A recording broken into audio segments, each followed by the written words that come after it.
गत किछि दिन हला आमे नयापल्ली थाना रे खबर पाउथलु कि भुवनेश्वर स्थित पासपोर्ट ऑफिस रे किछि दलाल सक्रिय अछंती एवं सेमाने विभिन्न निरीह व्यक्ति जो माने तांकर पासपोर्ट एवं अन्यान्य कागजपत्र काम करिया पे पासपोर्ट ऑफिस को आछंती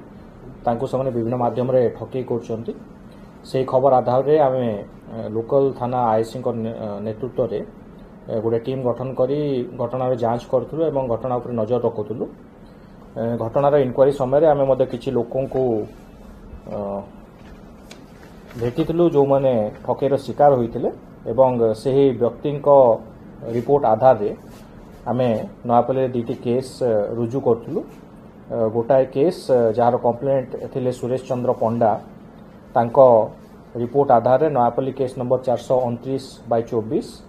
अंडर सेक्शन 318 क्लॉज 4 बीएनएस एवं आउ जने व्यक्ति ज्योति प्रभा जेना जहाँ को रिपोर्ट रे Nayapalli case number 455/24 under section 420 IPC दीटी केस रुजु कराइला। ए दीटी जाक केस रे एही व्यक्ति दी जन को अभियोग थिला कि तांको ठारू किछि दलाल पासपोर्ट करदेवा आଳରେ तांको ठारू पैसा नेइथिले एवं पैसा नबा परे मध्ये सेमाने तांको पासपोर्ट काम करू नथिले किंबा तांको पैसा फेराउ नथिले।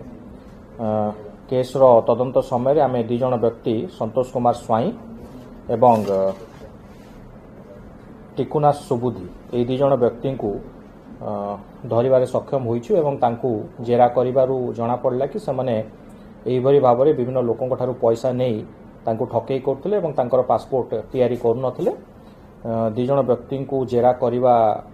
परे हमको जहाँ तथ्य मिली एवं जहाँ यही केस संबंध में आम साक्षी प्रमाण पाइचु से तथ्य आधार में आम संतोष कुमार स्वाई एवं टिकुना सुबुद्धि ये दु जन व्यक्ति को आज गिरफ करछु एवं सेमाने एबे कोर्ट फॉरवर्ड हेबे। एबे सुधा आम दु जन व्यक्ति जो मन रिपोर्ट आधार केस रुजु कराई से दु जन व्यक्ति संबंध में आम जानिया पाइचु एवं घटना संबंध में आम आहरी तदंत चालू रखीचु एवं आम आशा करछु कि तदंत समय अन्य व्यक्ति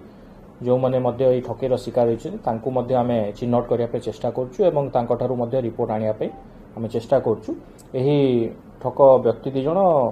विभिन्न लोकन ठारू विभिन्न रकम पैसा नउथिले। गोटाए केस से माने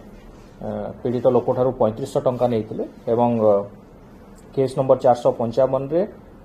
8500 टंका तांको ठारू नेइथिले तांको पासपोर्ट करदबा पई एवं परवर्ती मुहूर्त रे मध्य से माने फेज वाइज तांको ठारू आउरी पैसा नेबार मध्य